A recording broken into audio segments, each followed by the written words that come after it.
Hello प्यारे बच्चों, class 12th history का एक टॉपिक आज हम डिस्कस करने वाले हैं। टॉपिक नंबर है 5 और टॉपिक का नाम है बुद्ध की शिक्षाएं। हमारे चैप्टर का नाम है थिंकर्स बिलीव्स एंड बिल्डिंग, यानी विचारक, विश्वास और इमारतें। तो प्राचीन भारतीय इतिहास के प्रसिद्ध विचारकों की हम चर्चा कर रहे हैं और उसमें से कुछ धार्मिक विचारक जो बाद में कहीं ना कहीं भगवान जैसा दर्जा पा लेते हैं, उनकी बातें हम कर रहे हैं। जिसमें से भारतीय इतिहास के एक महान धार्मिक आंदोलन के नेता जिनका नाम है महात्मा गौतम बुद्ध, उनके आदर्शों की और उनके विशेषताओं, उनकी शिक्षाओं की चर्चा हम करेंगे। तो आइए गौतम बुद्ध की शिक्षाओं की बात करते हैं। सीधे तौर पर यहाँ पे लिखा है गौतम बुद्ध की शिक्षाएं। सबसे पहले मैं आपको बता दूं कि ये क्वेश्चन जो है बोर्ड एग्जामिनेशन में आपका 8 मार्क का पूछा जाएगा और बहुत ज़्यादा चांसेस होते हैं, 99% चांसेस होते हैं कि थिंकर्स बिलीव्स एंड बिल्डिंग यानी विचारक, विश्वास और इमारतें चैप्टर से लॉन्ग क्वेश्चन हर साल पूछा ही जाता है। आपको या तो जैन धर्म के बारे में पूछेगा, या बौद्ध धर्म के बारे में पूछेगा, या स्तूपों के बारे में पूछेगा, या सांची के स्तूप की मूर्तिकला की विशेषताएं वो एग्जाम में पूछने वाला है, एग्जामिनर या पेपर सेटर वगैरह। तो चलिए इस वीडियो को हम शुरू कर लेते हैं। सबसे पहले आपको ये बता दूं कि जो यहाँ पर हम जो कुछ पढ़ेंगे वो गौतम बुद्ध की उन शिक्षाओं से अलग होगा जो आप इंटरनेट पे अलग अलग स्रोतों पे पढ़ते हैं, क्योंकि यहाँ पर आपको एनसीईआरटी आधारित उत्तर बनाना है। जैसे आप लोग जानते हैं गौतम बुद्ध की प्रारंभ कुछ शिक्षाएं इस प्रकार से हैं, जैसे सत्य बोलना, कर्म पर विश्वास करना, और साथ ही साथ यहाँ पर जो है अहिंसा करना, समाज में समान व्यवहार करना। लेकिन इस एनसीईआरटी को जब हम एक्सप्लेन लाइन टू लाइन करेंगे तो कुछ चीज़ें आपको डिफरेंट लगेंगी, क्रिटिकल लगेंगी, लेकिन आप समझते हुए जाइएगा और हेडिंग भी बनाते जाइएगा। चलो शुरू कर लेते हैं बुद्ध की शिक्षाओं को। तो स्टेटमेंट क्या है? देखिए, स्टेटमेंट ये है कि बुद्ध की शिक्षाओं को सुत्त पिटक में दी गई कहानियों के आधार पर पुनर्निर्मित किया गया है। ये जो मैं अंडरलाइन कर रहा हूँ, जो मैंने अंडरलाइन कर दिया आपके सामने, ये पूरा जितना पैराग्राफ आपको दिख रहा है, बुद्ध की शिक्षाओं को सुत्त पिटक में दी गई कहानियों के आधार पर पुनर्निर्मित किया गया है। The teachings of Buddha are reconstructed on the stories given in the Sutta Pitaka. तो सुत्त पिटक में कहानियां दी गई हैं और उनके आधार पर बुद्ध की शिक्षाओं को पुनर्निर्मित किया गया। यही क्वेश्चन, यही स्टेटमेंट आपको बोर्ड एग्जाम में 8 नंबर का पूछा जाता है। 8 नंबर का ये सेम टू सेम स्टेटमेंट कई बार आ जाता है। या फिर सीधे पूछेगा गौतम बुद्ध की जीवन की 4 प्रमुख घटनाएं, प्रमुख शिक्षाएं, या गौतम बुद्ध के जीवन की शिक्षाएं, इस तरह से पूछेगा। तो स्टेटमेंट नोट कर लीजिए। अब आगे शुरू करते हैं इसको, है ना। तो बुद्ध की शिक्षाओं को हमने जाना किस प्रकार से, कैसे, कि सुत्त पिटक क्या है? कि देखिए, हम जानते हैं गौतम बुद्ध की से जीवन से जुड़ी हुई जो बौद्ध साहित्य है उसको त्रिपिटक के रूप में जो है संग्रहित किया गया, इकट्ठा किया गया। त्रिपिटक का मतलब होता है 3 टोकरी, और 3 टोकरियों के अंदर बौद्ध धर्म का 3 प्रकार से साहित्य वर्णित किया गया है। एक को विनय पिटक बोलते हैं, एक को अभिधम्म पिटक बोलते हैं, और एक को सुत्त पिटक बोलते हैं। तो सुत्त पिटक में एक जो ग्रंथ है बौद्ध धर्म का, पाली भाषा में लिखा गया, उसमें जो कहानियां दिए गए हैं उसके आधार पर हमने बुद्ध की शिक्षाओं को जाना है कि उनकी शिक्षाएं क्या है, वो क्या कहना चाहते थे दुनिया से। तो सुत्त पिटक की कुछ कहानियों में उनकी अलौकिक शक्तियों का वर्णन है, और दूसरी कथाएं दिखाती हैं कि अलौकिक शक्तियों के बजाय बुद्ध ने लोगों को विवेक और तर्क के आधार पर समझाने का प्रयास किया। तो सुत्त पिटक की कुछ कहानियां तो ऐसी हैं जिसमें गौतम बुद्ध की अलौकिक शक्तियां, चमत्कारिक शक्तियां, मिरेकुलस पावर का वर्णन किया गया है। ये है कुछ कहानियां हैं ऐसी, लेकिन सारी कहानियां अलौकिक नहीं है गौतम बुद्ध की जो सुत्त पिटक में दी गई हैं।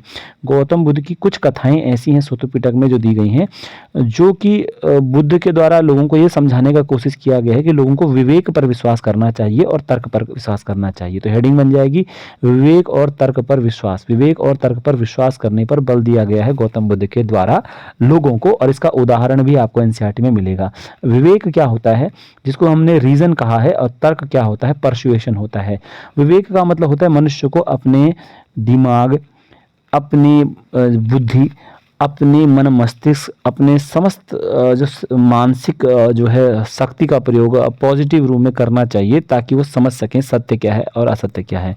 तर्क का मतलब हर बात को बिना बातें नहीं मान लेना चाहिए, चमत्कार ही हर बात को नहीं मान लेना चाहिए, तर्क करना चाहिए, अगर उसके पीछे सच्चाई है तभी मानना चाहिए। यही है। तो बुद्धि, विवेक और तर्क पर विश्वास करने को कहा है गौतम बुद्ध ने, और ऐसा उदाहरण उन्होंने कब दिया? उन्होंने कहा तर्क करो, सत्य क्या है, झूठ क्या है। उदाहरण, जब एक मरे हुए बच्चे को शोकमग्न माँ बुद्ध के पास आई तो उन्होंने बच्चे को जीवित करने की बजाय उस महिला को मृत्यु के अवश्यंभावी होने की बात समझाई। ये कथाएं आम जनता की भाषा में रची गई थी, जिसे इन्हें आप आसानी से समझा जा सकता था। किसा गौतमी नाम उस महिला का था और उसके बच्चे को मृत्यु हो गई थी। तो मरे हुए बच्चे को लेकर के वह महिला जो शोक में डूबी हुई थी गौतम बुद्ध के पास आई। उसने गौतम बुद्ध को कहा, हे प्रभु, इस बच्चे को कृपया जीवित कर दीजिए। गौतम बुद्ध को, चूंकि हम लोग अब तो भगवान मानते हैं, पर एक महान दार्शनिक थे, गुरु थे, और भगवान का दर्जा उनको मिला। तो गौतम बुद्ध ने उस महिला को समझाया कहानी के माध्यम से। अब कहानी तो बहुत लंबी है खैर।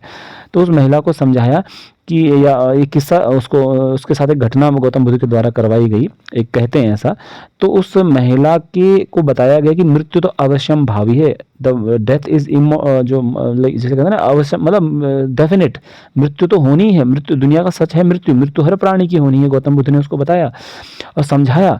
तो इस तरह से ये गौतम बुद्ध के द्वारा कहा जाना अपने आप में लोगों को उनकी बुद्धि, उनके तर्क, उनके विश्वास, उनके विवेक पर विश्वास करने को कहते हैं। और कहते हैं कि भैया चमत्कारिक शक्तियों के बजाय आप सत्य पर विश्वास कीजिए, तर्क पर विश्वास कीजिए, सच है उस पर यकीन कीजिएगा। तो कहते तो ये भी हैं कि उस महिला को गौतम बुद्ध ने कहा था कि जाओ ऐसे घर में जाओ जिस घर से किसी की मृत्यु ना हुई हो, और उस घर से कुछ मिट्टी उठाकर लेकर आओ। लेकिन महिला जिस भी घर में गई उसने पाया कि हर घर में किसी न किसी की मृत्यु हुई है। तो इस प्रकार से गौतम बुद्ध ने उस महिला को ये संदेश दे दिया कि लोगों को अपने विवेक पर, अपनी बुद्धि पर, अपने तर्क पर विश्वास करना चाहिए, तब दुनिया को समझना चाहिए। चमत्कार की कोई भी एक तरह से कोई बातें ऐसे पे विश्वास नहीं करना चाहिए, ये खुद गौतम बुद्ध ने कहा है। तो गौतम बुद्ध का एक व्यावहारिक यहाँ पर शिक्षा दी जा रही है। अभी हम थोड़ा सा और आगे चलने की कोशिश करते हैं।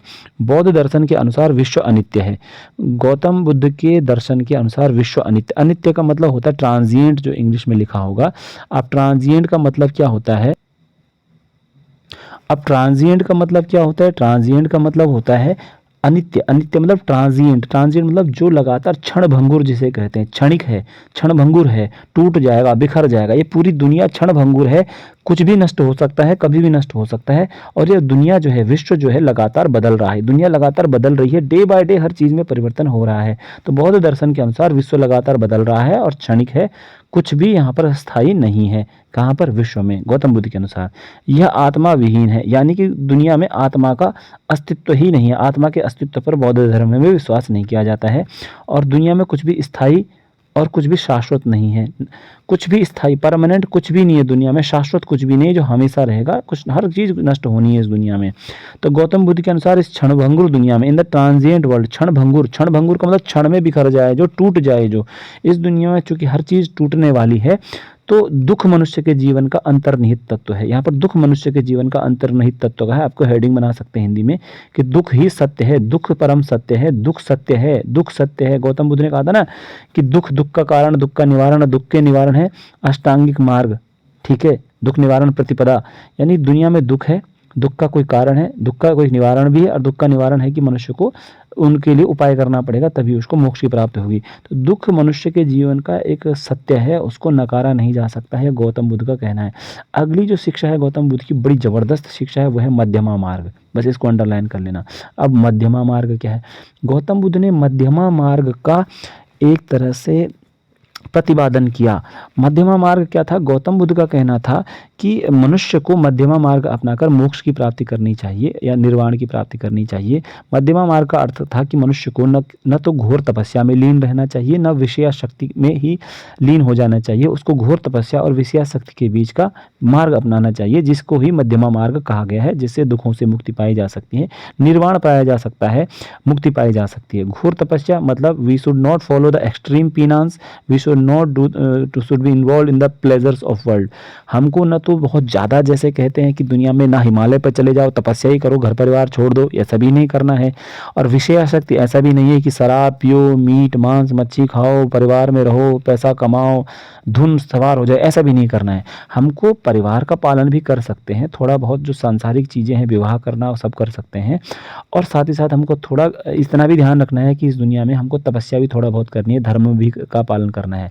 तो तपस्या और दुनिया के विषया शक्ति, दुनिया के सुख भोगों के बीच का मार्ग अपनाना चाहिए, गौतम बुद्ध का कहना था। और वही मार्ग गौतम बुद्ध का मार्ग है, मध्यमा मार्ग ही कहा जाता है। इसको मिडिल पाथ या मॉडरेट पाथ भी कहा गया है। ठीक है, ये भी शिक्षा हो गई। तो मध्यमा मार्ग का उपदेश भी दे दिया। फिर आता है बौद्ध धर्म की प्रारंभिक परंपराओं का, भगवान के बारे में क्या विचार है। तो भगवान के बारे में बौद्ध धर्म में क्या विचार रखा गया? भगवान के बारे में विचार ये है कि प्रारंभिक बौद्ध परंपरा में, यहाँ पे एनसीईआरटी में क्या लिखा है? प्रारंभिक परंपरा में, जो प्रारंभिक बौद्ध परंपरा थी शुरुआत में, उसमें भगवान का होना या न होना अप्रासंगिक था। यानी कि God was irrelevant in the earliest Buddhist theory, या एग्जिस्टेंस ऑफ गॉड, भगवान का होना या न होना कोई प्रासंगिकता, कोई इम्पोर्टेंस, कोई रेलेवेंस नहीं रखता था बौद्ध धर्म की प्रारंभिक परंपरा में। भविष्य में क्या होगा, जब महायान परंपरा विकसित होगी तो गौतम बुद्ध को ही भगवान बना लेंगे लोग। लेकिन अभी प्रारंभिक परंपरा क्या है कि गौतम बुद्ध के अनुसार जो यहाँ पर है कि भगवान का होना या न होना अपने आप में अप्रासंगिक था। तो अभी तक जो हमने पढ़ा उसमें क्या क्या बिंदु सामने आए गौतम बुद्ध की शिक्षाओं में। पहली बात तो ये है कि मनुष्य को अपने विवेक पर और अपने तर्क पर विश्वास करना चाहिए और इसके आधार पर उसको ये मान लेना चाहिए, हर चीज़ को समझने की कोशिश करनी चाहिए। दूसरी बात गौतम बुद्ध ने कहा है कि दुनिया क्षण भंगुर है, दुनिया क्षण भंगुर है, पल में नष्ट हो जाएगी और अस्थायी है। दुनिया में कुछ भी परमानेंट नहीं है, सब कुछ अस्थायी है। तीसरी बात उन्होंने कही है कि आत्मा का अस्तित्व नहीं है, विश्व में आत्मा का कोई अस्तित्व ही नहीं है, आत्मा होती ही नहीं है।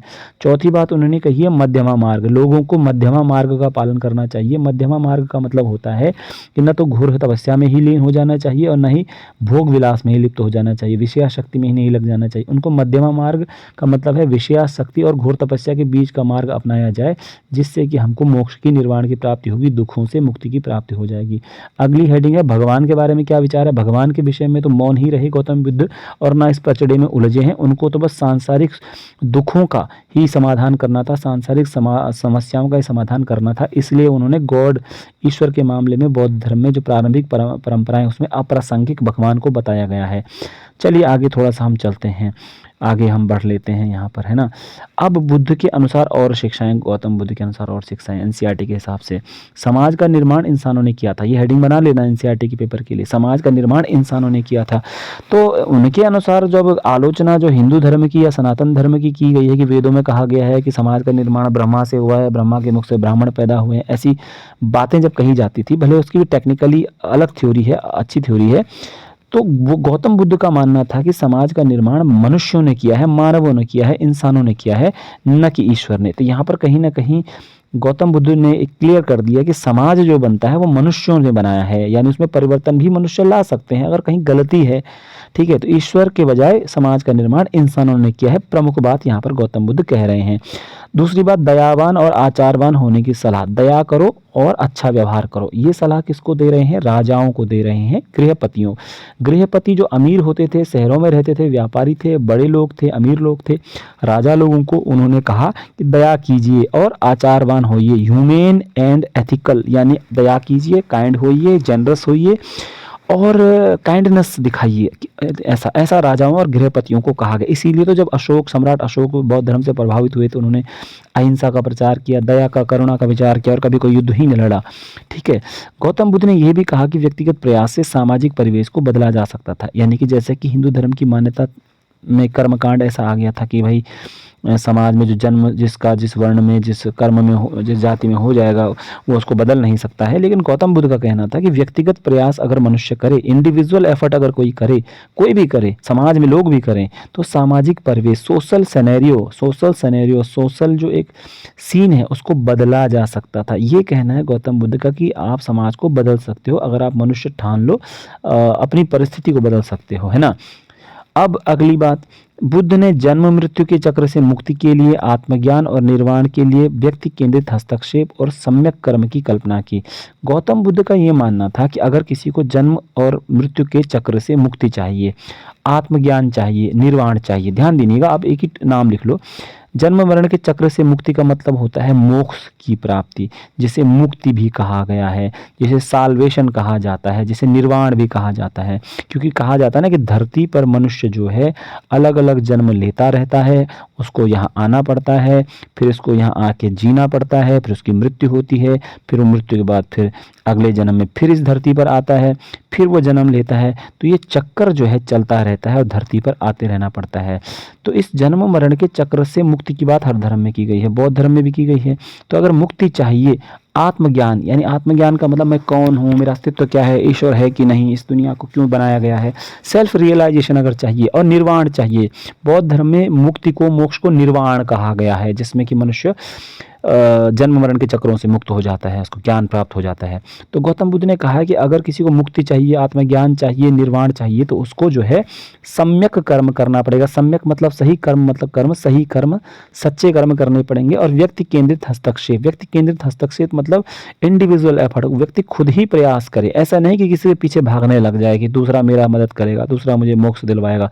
खुद व्यक्ति हस्तक्षेप करे, खुद कार्य करे और अच्छे कर्म करे, तो उसको आत्मज्ञान होगा, निर्वाण मिलेगा, मुक्ति मिलेगी, ऐसा हो जाएगा।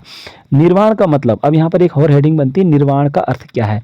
निर्वाण का अर्थ था बौद्ध धर्म में अहम और इच्छा का खत्म हो जाना। निर्वाण का अर्थ, हेडिंग बना लेना, निर्वाण का अर्थ। बौद्ध धर्म में निर्वाण का मतलब होता है कि अहम, अहम मतलब घमंड, अहंकार, घमंड, ईगो, इच्छा, इच्छा मतलब डिजायर, विलिंगनेस, यानी लोगों के अंदर जो उनका घमंड है, उनका ईगो है, उनका जो अहंकार है, अगर वो समाप्त हो गया, और इच्छा, डिज़ायर, किसी भी चीज़ को पाने की लालसा जो होती है, कामना होती है कि ये मोबाइल मुझे मिल जाए, ये गाड़ी मुझे मिल जाए, ये लालच मन में आ गया, मकान बन जाए, अहंकार जो होता है इंसान का, घमंड, मैं वाला हिसाब है जो, तो मनुष्य अगर इच्छा और अहंकार को खत्म कर दे तो वही निर्वाण है। यानी मनुष्य को जीते जी भी निर्वाण प्राप्त हो सकता था, यह बौद्ध धर्म का कॉन्सेप्ट है।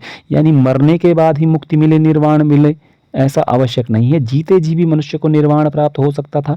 यदि उसका अहंकार समाप्त हो गया, इच्छाएं, कामनाएं समाप्त हो गई, तो वो चीज़ें उसको दुखी नहीं पहुंचाएंगी और उसको जीते जी भी निर्वाण मिल जाएगा। ठीक है, जिससे गृह त्याग करने वालों के दुख के चक्र का अंत हो सकता। यानी जो व्यक्ति गृह त्याग कर देता है, और गृह नहीं भी त्यागा, मतलब जिसने घर त्याग दिया है, अगर वो घमंड भी छोड़ दे, अहंकार भी छोड़ दे, इच्छाओं को भी छोड़ दे, तो उसे निर्वाण मिल जाएगा और जीते जी ही मिल जाएगा। ये गौतम बुद्ध का सिद्धांत है।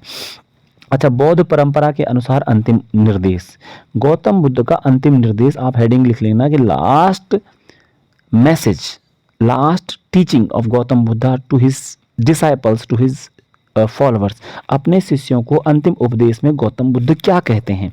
तो अंतिम निर्देश उनका ये था कि तुम अब सब अपने लिए खुद ही ज्योति बनो, क्योंकि तुम्हें खुद ही अपनी मुक्ति का रास्ता ढूंढना है।